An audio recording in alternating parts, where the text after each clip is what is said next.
This is the Code Deploy Go Live podcast, episode 14 with Julie Turner and Andrew Connell.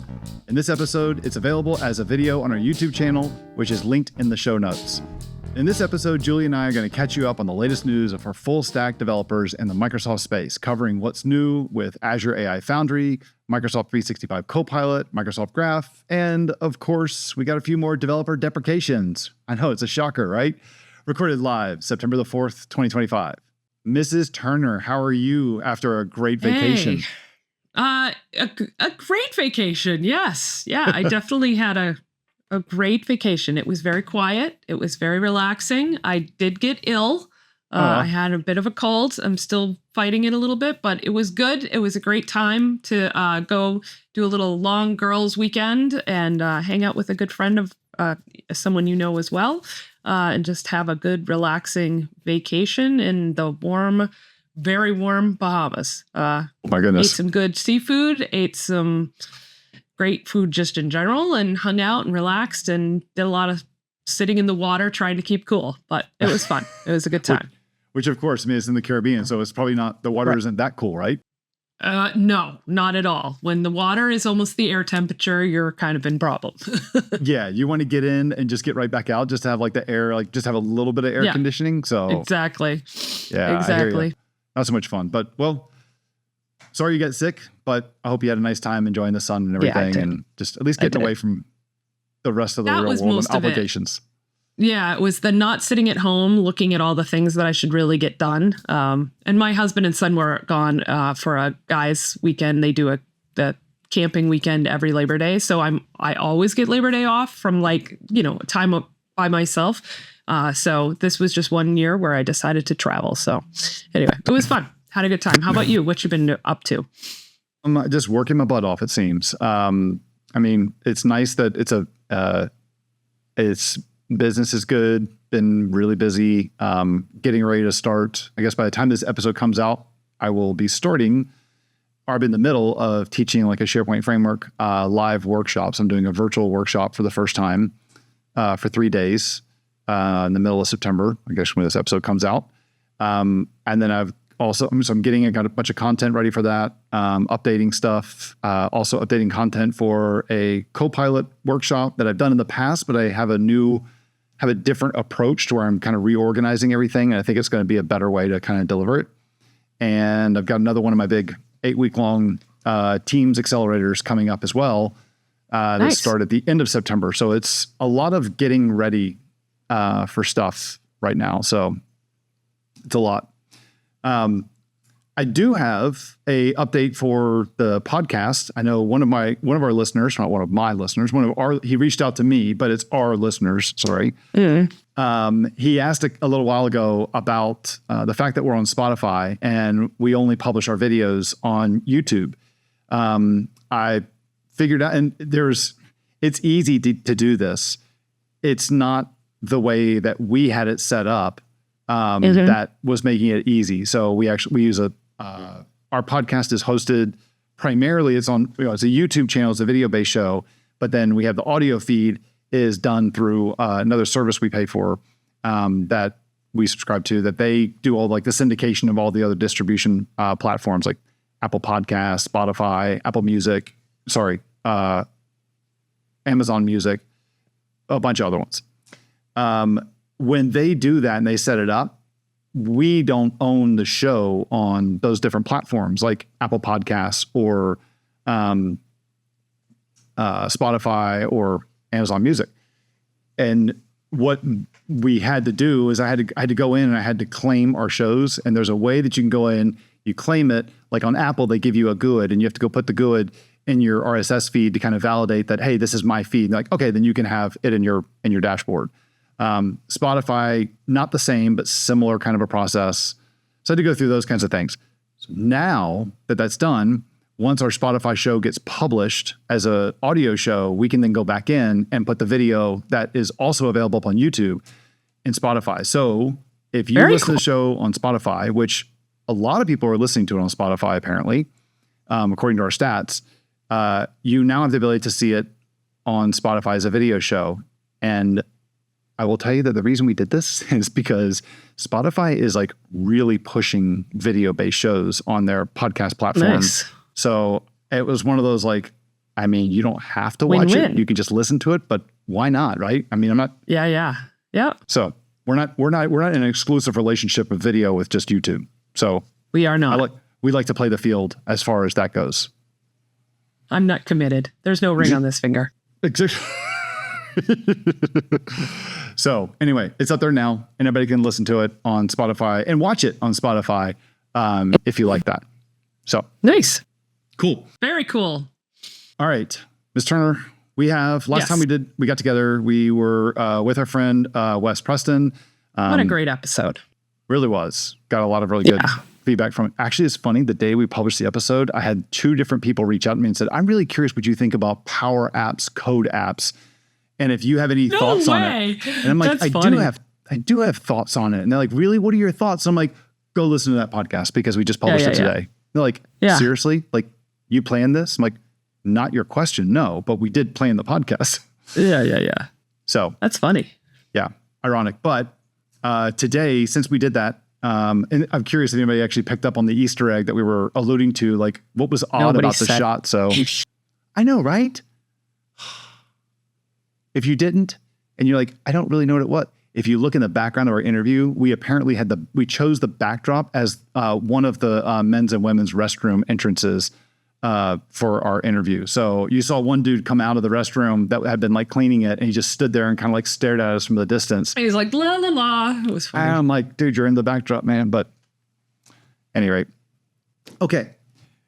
Not a lot of stuff, but a bunch of stuff has happened in the last 4 weeks. So today we want to run through some news for the show and just kind of catch people up on a bunch of stuff. We got the headliner stuff's going to be a little bit at the end, a couple developer deprecations if you're in the 365 space. So I know, I mean, you can't be too surprised because I mean, apparently like the Microsoft 365 Doge team has been hard at work and they're still working very hard.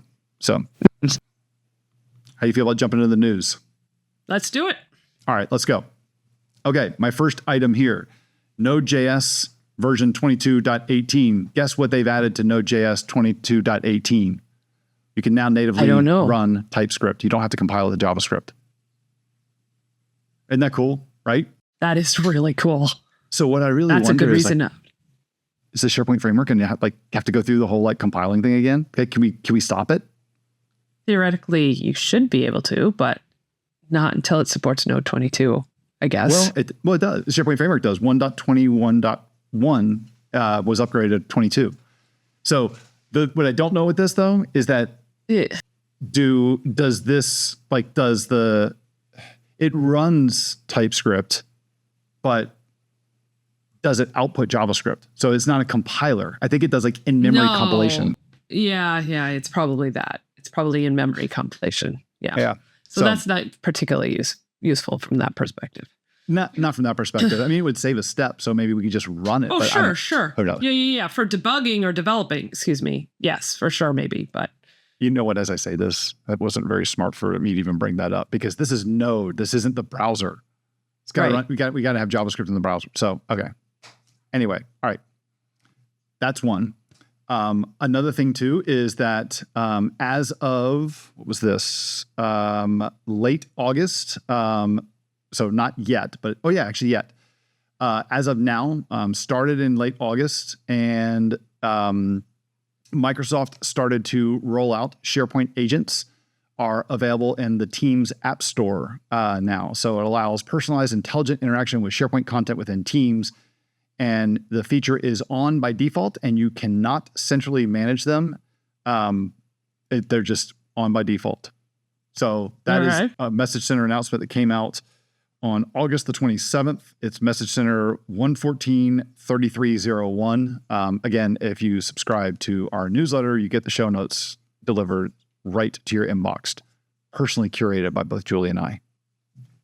I can't say I completely understand what the point of this is. I'm struggling. I'm reading it, I'm looking at it, and I'm like, okay, so you can see the SharePoint agent in Teams. But then what is it going to do when you get? Well, okay, I guess maybe the idea is that you could create these agents like, oh, okay, all right. I have a scenario. So like if you had an HR agent that you like had an HR document library and you put a bunch of like content that's like HR related in there and you made an HR agent and then that HR agent could show up in Teams, then you could interact with that HR agent to get answers. All right. I see that. Because then you're bringing that context of the agent to where the users are working. And if they want to ask a question of it, they can. All right, that makes some sense. I'm on board with that. That's cool. Great. You just gave me an idea for a demo. Thank you very much.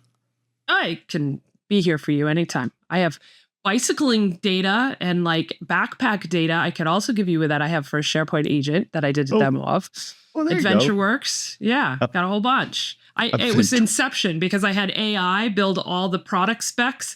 And then I put those product specs in the document library, and then I made an agent on top of those product specs to demo how agents work. Nice. Yeah. I like that. Anyway. I like that. Inception. Well, I'm going to get you to help me out here as well, because what's this one?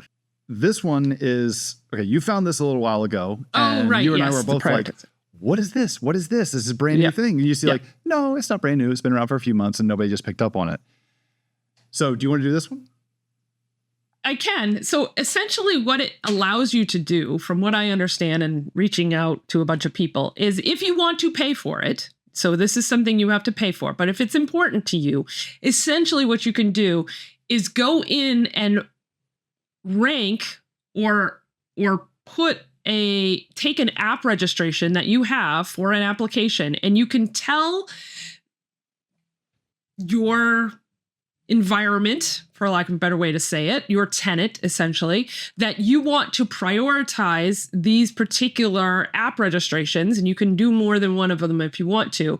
And what it essentially does is puts a price on running any of the APIs in that go against that app registration. So if it essentially like prioritizes them, it will do so as long as other things are not going wrong with the service itself, right? So it is somewhat limited in that they're only going to be able to do so much. If the service is, being hit hard and they need to throttle back, they have to throttle back, and that's what it is. But essentially, you should be able to gain speed and gain priority for the requests that you make through that app registration if you've paid for them to be elevated using this service. So prioritized using this service. So it's an interesting idea, but you got to pay for it all the time. So you are essentially paying for the APIs. I would want to see how this worked before I want to invest in it, but it's an interesting idea, right? To me, I think that actually I'll give you the opportunity. I think you're the one that said this, but why do you think Microsoft created this? Aren't you the one that told me this? I don't know if I did or not. I can't remember, but I can tell you exactly why they did it. There's just tons of people who are complaining about being throttled, and this was the way to answer it. I think I think it's pretty obvious that's what happened. Yeah, if it's that important to you, throw money at the problem and it'll fix it. Right. Gotta love it. I just realized I'm wearing a V-neck shirt, and as a runner, I have quite the runner's tan. So I'm like completely. So you guys that are I'm like, oh shoot, this isn't. So I keep trying to pull it down. Like, all right, let's just. You look fine. Don't worry about it. You're being weird. All right, so there's that one. Now today, on September the 4th, the SharePoint Framework community call was held. I was not there because I was in a meeting. You were there, and two things were mentioned that we want to call out. We'll have the link to both to the community call, and we'll have the link to the two things we'll cover here as well as separate pages. They're in the show notes as well. So first one was around SharePoint Framework field customizers. Yeah, and so we shared this link already back when the field customizer thing came out. But today on the call, Vesa Yuvinen just brought to, highlighted both of these situations that had happened recently that are related to the SharePoint framework. So the first being the deprecation of announcement of field customizers from the SharePoint framework. Essentially what he said is that they are going to update the link, the contents of the link that we shared before and that we'll share again, to basically say, instead of saying these are, being deprecated, it will be updated to say there are no current plans to deprecate SharePoint Framework field customizers from lists and libraries. So they're not saying it's not, they're saying there is no current plans. So it isn't happening now. Yep. What are you telling people today when it comes to, like, if they say like, hey, we want to do all these field customizers, and they say they want to we want to do this on a new project. Hey, Microsoft says they're not retiring these things. What are you telling your customers? I am telling my customers we're not doing this anymore. So no faith in the future, huh? I don't have any faith in the future. I just feel like the writing's on the wall. I think there's been conversations about this for a long time, and I could see from the point of view of the team who manages lists that they would consider this a performance issue. My personal opinion is, if I have a small enough list and I'm doing this for a very specific purpose, I, as a developer, should have the choice to do that. It should be my choice. If I want to make that particular list slow down because I'm adding a field customizer to it, the fact that they have an out-of-the-box way to do this very same thing, I kind of call BS on that. But I can see why they might think it'd be a good idea, because they don't want to deal with it. So, yeah, my personal opinion is I'm not going to touch this with the 10-foot pole. I'm going to consider it like a not thing, and we will go back. Actually, I'm kind of excited. This is sort of my green light to go back to building spas. There we go. Yeah. Yeah. I don't disagree with that. Like, that's what I'm telling people as well. They're like, where do you stand on this? I'm like, not just on the field customizers, but I think that after the experience we had last year in 2024, of when the same team did some stuff that basically broke all command set extensions for like custom buttons on the toolbar or in the context menu, or custom menu items on the context menu. And then the way that they just took forever to get it fixed, and the fix was always was really buggy, and they kept having running more issues. Someone's like, can you point to the GitHub issue? I'm like, not really, because I think there's like 30 of them. Between that, and then between the field customizers, I just tell people, like, look, as far as all the extensions go, I'll teach you how to build a command set extension. I'll teach you how to build a field customizer, and I'll teach you how to build a list form customizer. But if you do it, my big disclaimer is pay attention to pay attention to our podcast, but also pay attention to the message center, because you just have to be, as a disclaimer, like, this stuff may go away. And the reason I say that is because what they want to do, they've tipped their cards, they've shown their hand. So you kind of know what they want to do. It's just, are they going to end up doing it? I don't know. I don't have much confidence going forward with it. I'm really disappointed by it. And I'm with you. I'd like to at least have like a default experience. So if I do have field customizers, if like the list is of a certain size, then don't render it, or default to a classic view or something. I don't know. But it's my choice. It's my choice. And this to me is more like, is there anything in the platform that actually keeps me from government overreach is what it really is, Andrew Connell. It's what it feels like. There's nothing in the platform that keeps me from putting 50 web parts on a page that all have iframes in them. Right. Nothing. Exactly. So if you just explain, here's how it works, you give the disclaimer to it, like, it's in the docs. This does a call at each time. And if you've got if you're showing 250 items in a list, and you have like a whole virtual scrolling type thing, it's going to render all those out. Why is the page slow? Yeah, we didn't stop you from putting a 4 meg BMP on the home page. Exactly. It's like, if you know what you're doing, just give me the keys. I know what I'm doing. Let go of my ears. But yeah, whatever. I'm perfectly capable of shooting my own foot off. Give me the gun. Right. So then the next one that Vesa announced, sort of in line, same page, is that the new modernized template gallery for SharePoint pages came out, and we brought this up as well, that there was some flaws in that the SharePoint Framework single app part pages was missing from the selector. So if you had those apps, single app part pages deployed to that site collection, and you went to go create one of those new pages, they were gone. And this was essentially just an internal communication issue with the development team in Microsoft. It was just an oversight. I have to say, publicly, you and I have both discussed this, but publicly, I'll say this team handled this amazingly well. I totally see how it got through, how they missed it, but they were on top of dealing with it as soon as it was brought to their attention. They rolled it back. They went back, fixed it, rolled out an improved solution. And I'm pretty impressed with that. So that was also announced. And, so that is back out in the wild and working pretty good again. So we're happy about that. Kudos to you for the work you did on this. I know you, Mark Same. Anderson, and I were like, we got involved, or we mentioned it to him. They were kind of like, hey, what's up with this? Do you guys know you broke this? And like you said, the second they found out about it, they're like, we rolled it back. We want to know more what you're talking about. We didn't know about this stuff. And they then held a call with the three of us to say, like, explain it more, make sure we understand it. Super apologetic. They explained how it happened, why it happened, how they're going to fix it. And then went back and said, now everything's fixed. Here's what's going to go live. What do you guys think about this? And I could get nitpicky with it, but for the most part, the way you guys handled this is freaking awesome. I love it. Thank you very much. So this is a good story. I just wish more people at Microsoft would learn how these guys did this. Bravo to that team. Yeah. So hats off to them. Yeah. Okay. Agreed. So, all right, back to you. All right. Next thing. What's new? So I got an article here. What's new in Azure AI Foundry in August of 2026? I know it's September, but they're going to catch up with this. There's not a ton. Well, there is actually a ton of stuff here, I should say. But there's like a boatload of this. Essentially, like the high level things, the GPT-5 model family of models is available in Azure AI Foundry.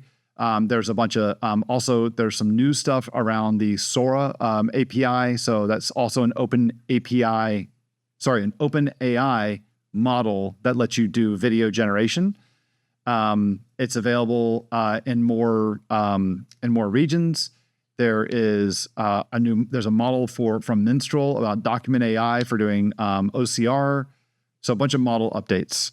On the agent front, they've got some browser automation tool is available, an expanded agent service availability to places like Brazil, to other Azure regions like Brazil South, Germany West Central, Italy North, South Central, and South Central US. On the tooling side, this is pretty cool. I'm going to start using this very, very soon for something.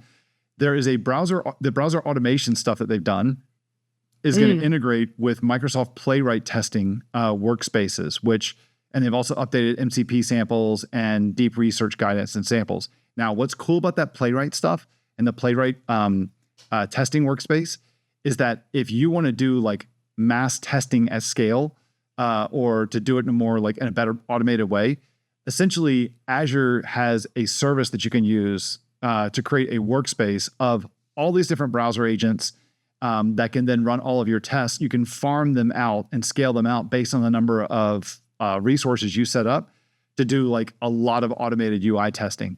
This is primarily motivated for people testing their agents and making sure that prompts give them expected responses back in different like scenarios or different users. But I mean, for me, I'm writing a screen scraper to go tear through my old course platform to get a bunch of my old customer data that I still can't get access to through an API or do an export. So I'm generating my own export to crawl and give me a bunch of CSVs from all this data instead of having to pay a couple $100 a month just for me to continue to have access to all my customer information from the last 8 years. So there's that. There's a bunch of other platform stuff. There's a model router that adds GPT-5 support. There's updates to the docs, new quota limits for GPT-5 and the model router, tracing observability, etc. A lot of this stuff is all available inside of these notes here on the docs. You can go to this link that we'll have, and you can just scroll to your heart's content.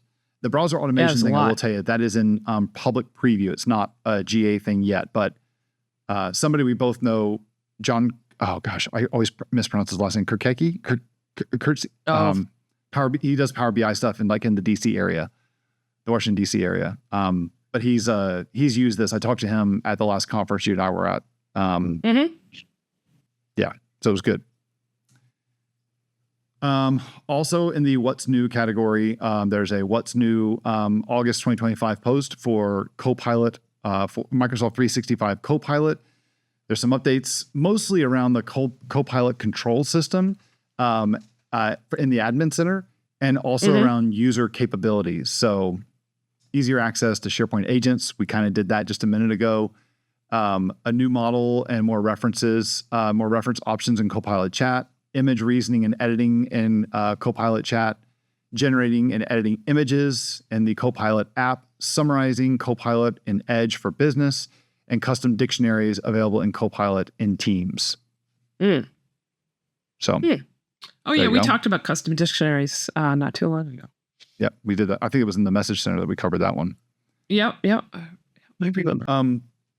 Now, and the last thing I'll say also on the Copilot side was that Microsoft has announced what's called a Copilot Studio Agent Academy. And so this is I think it's 3 courses they're doing, or different levels they're doing. And it's a bunch of content on setting up your Copilot environment, building your first agent with topics and triggers, creating generative answers and knowledge sources, and then publishing it to teams so that people can actually use it. Go figure.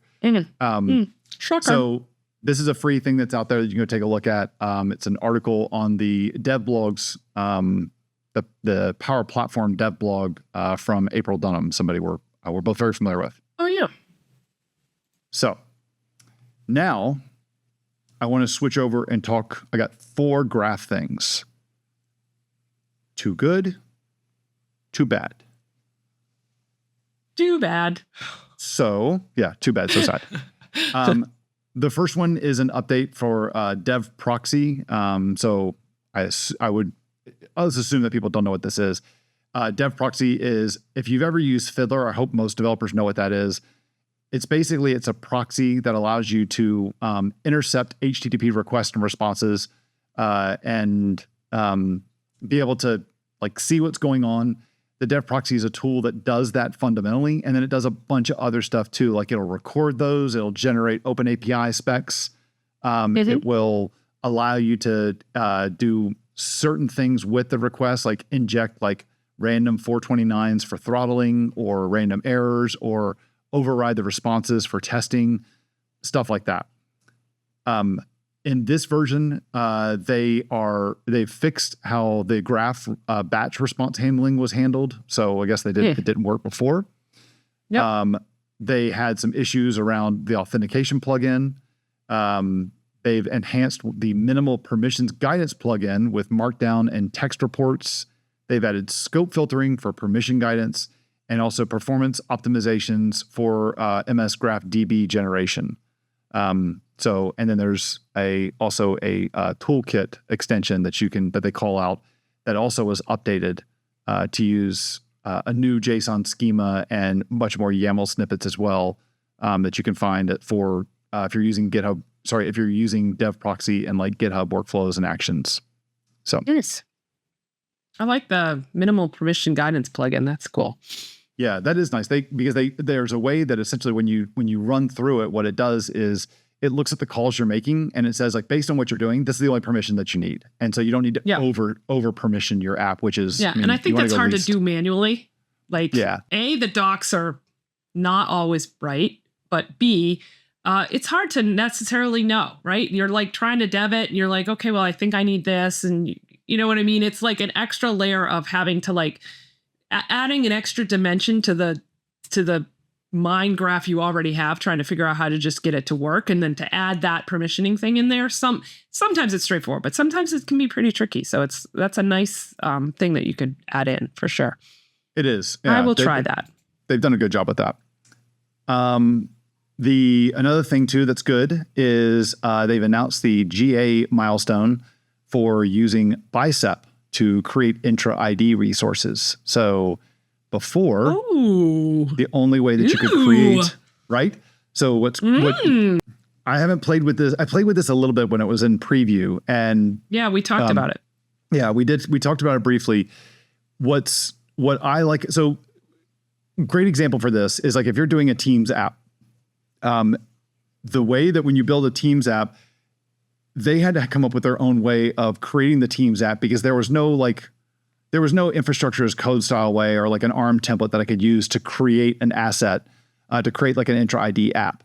And in Teams, it's like a 2-step process. One, you create the app, and then after the app's created, you then go in and make a bunch of updates to it. You couldn't do like configure for single sign-on or for nested app authentication or stuff like that. You couldn't do all of that in one fell swoop.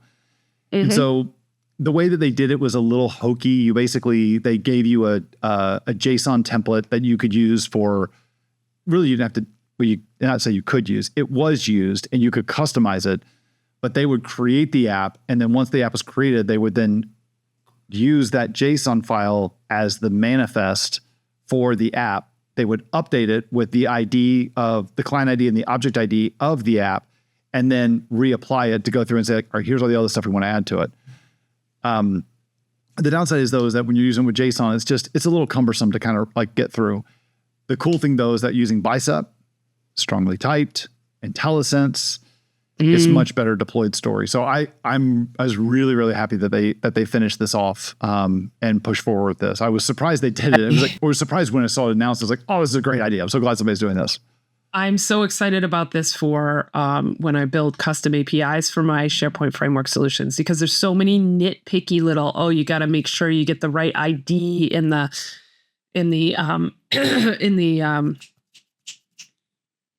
whatever. You got to get the SharePoint ID and all the Teams IDs that you want to be able to like have the OBO flow work with. And it's like such a pain in the butt to like look them all up and like copy them over. And I'm like, I can go and create like a template file for each of the styles that I usually need. And then I can just like be like, oh, this one, I want that template file, and it'll be all done. And it'll just do it for me.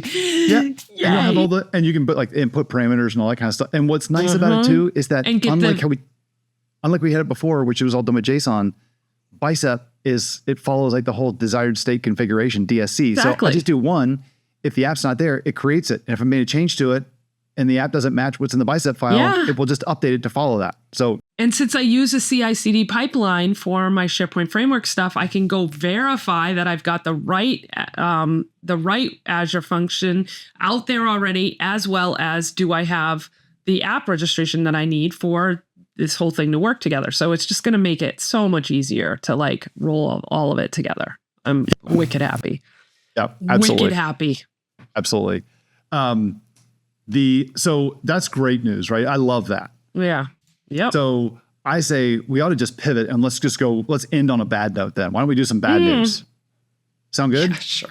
Okay, let's do it.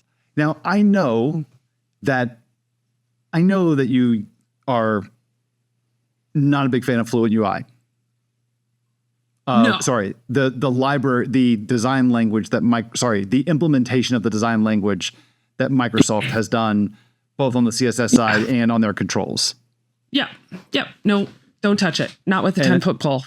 And I know that you are a big fan, and you and Stefan have created this project called H2O, which is an open source implementation of the Fluent UI design language, but it's done using like web controls, web components, and no, we didn't do web components yet, although that is on our docket. But it's a pure HTML and CSS implementation of the Fluent design language, and then I built React controls that are non-data bound React controls, unlike the PnP controls that are out there.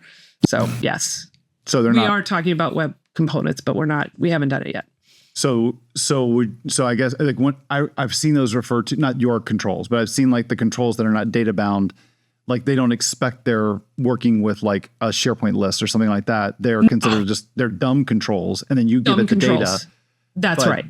Okay. And so what the PnP controls have done is they have smart controls where I say, it's already got the code inside of it to go call graph. And I just give it like, here's the list ID, here's the filters I want to apply, show my data and your list view control. Yeah. My understanding is that there are none that are using the graph, but I might be wrong about that. I don't really know because I don't deeply involved in it, but I do know that a bunch of them, unless they fixed it recently, they were all using PnP.js, which I do work on, but they were using the deprecated version 2 and had not moved to version 3. Or even version 4. We're working on version 5. So they're pretty far behind, and it's data bound controls. So yeah. So they're focused on just the data side of it. Yeah. Well, So you also might be familiar with the Microsoft Graph Toolkit, which is, those are web controls, I think, but they web are components. Yep. Web components. I keep saying controls. Yep. So they are web components, and they do, and they are, they use Microsoft Graph. Yes. And so we have lots of controls that do lots of different things. Like there's a sign-on control, there's a whole like profile card, calendar stuff and everything.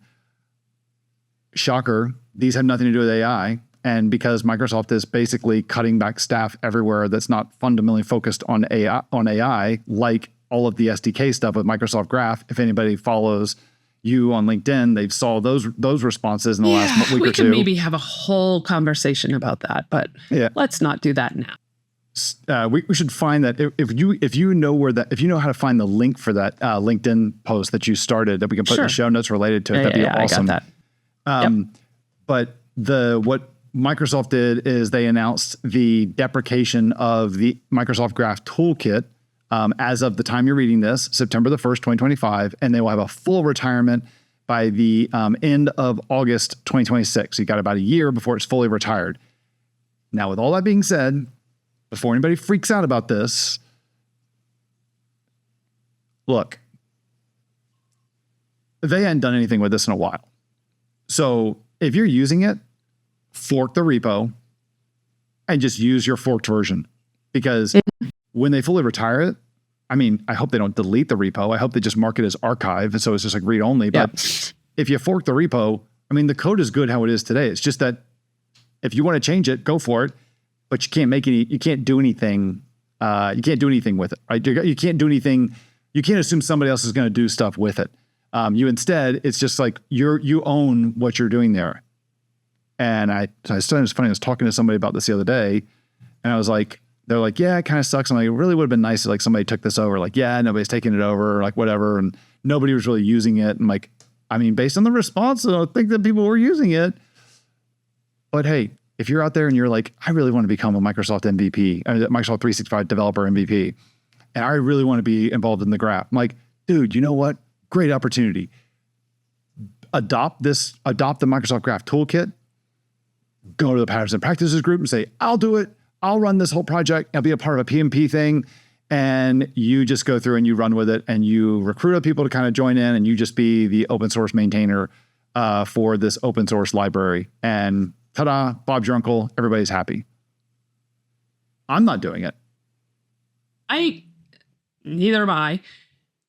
If somebody wants to, great. Here's where I fall. I thought the implementation was excellent. So I don't have anything negative to say about the components at all. Like, they were really well done, web components, really well built, perfect, great. Not a problem with that. What I have a problem with is data bound in general, with the exception of maybe logging in, like authentication. Other than that, I have a huge problem with data bound stuff because it doesn't follow a good development practice or structure for your code. Separation of concerns. Yeah, it just doesn't. And it bothers me a huge amount, to the point that not only was the reason we built H2O around because of the fact that the Fluent design, Fluent UI that Microsoft was building was so problematic, for lack of a better way to say it. It was also because the only controls we really had that took advantage of the Fluent design language were data-bound controls. And I'm like, I don't believe in data-bound controls. So, whatever. Anyway. So it's unfortunate. It's deprecated. But, I mean, hey. So, unfortunately, and then the other thing they did, they also killed something else. I mean, why not kill one thing when you can kill two things? And, two things for the price of two. They've also killed the Graph CLI, which I never saw a need for this. This was like, I didn't either. This felt to me like the Graph team was like going, hey, the M365 guys have a CLI. We should have a CLI. And it's like, not right. You don't need to do this. And they're like, well, we're going to do it anyway. And they did it. It's like, all right, whatever. So it's dead too. Or same timeline, deprecated as of September 1st, 2025, will be fully retired August 28th. Again, if you want to go through and you want to maintain it, I think the repo is like public. I don't know that. I probably should have checked that before I just said I'd that. rather see people implement anything that would be missing into the Microsoft 365 CLI. If you want to contribute, go work on that tool because it's a great tool. It's got a lot of good support. It could always use people to help develop new commands. So if you really are interested in that, go work on that. Yep. That's my feeling. I agree. All right. I agree. But okay. One more? Do we have one more news person? Do we? Oh, what is that? I don't know. What is that? Is that? I don't know. Wait. I think. Is that a mistake? No, hold on. Let me double check. Yep, that's my pick. Okay, hey, Julie. good. All right. How would you like to move on to picks? Do it. Let's do it. Ladies and gentlemen, you guys see this is a live show. It's live for us, but what? this is how you're going to know that we don't do a ton of editing in here. First of all, you're not seeing me move my shirt around, not change my shirt, but moving my shirt around to fix my bad runner's tan. We could color that in. That's a lot of color. Crayola's like, no, dude, that's a special order. Okay. All I can think of is this. Never mind. Keep going. All right. I know who to ask for a spray tan, but I tell you what, let's go through and let's talk instead about picks. You want to do a pick? Yes. Let's do a pick. All right. Ms. Turner, I will let you go first. All right. So we are inundated with produce from our CSA right now. Obviously, if you're in the community supported agriculture. So essentially at the beginning of every year, we pay in about $600 for the year and you get 22 weeks. And every week you just go there and you pick up whatever's fresh from the farm and you get just like bags, like 3 grocery bags full of produce. So it's wonderful and awesome, except for you get too much fruit and you can't eat it all. And so I was thinking about this, and I do this actually even in the beginning of spring when we get rhubarb. So that's where I got this recipe, but it's an incredible 3-ingredient recipe for compote, which you can do with any fruit. So just sub that fruit out for whatever fruit you've got going. And this is also a great way to use fruit up. Like if you bought a bunch of fruit and it's like starting to go and you're like, don't want to throw it out. This is a great way to like use it up, put it in a mason jar, leave it in your fridge, or put it in a mason jar and boil it, can it. And then put it in your cabinet. And it's essentially just, think of it as preserves. It's similar to preserves, but essentially it's like spreadable fruit. And I use it over yogurt for dessert. So like Greek yogurt, put compote on top, maybe some nuts. And it's kind of like a low sugar dessert, comparatively speaking to a full sugar dessert. It has sugar in it. So it's not like it's no sugar, but I love this for rhubarb.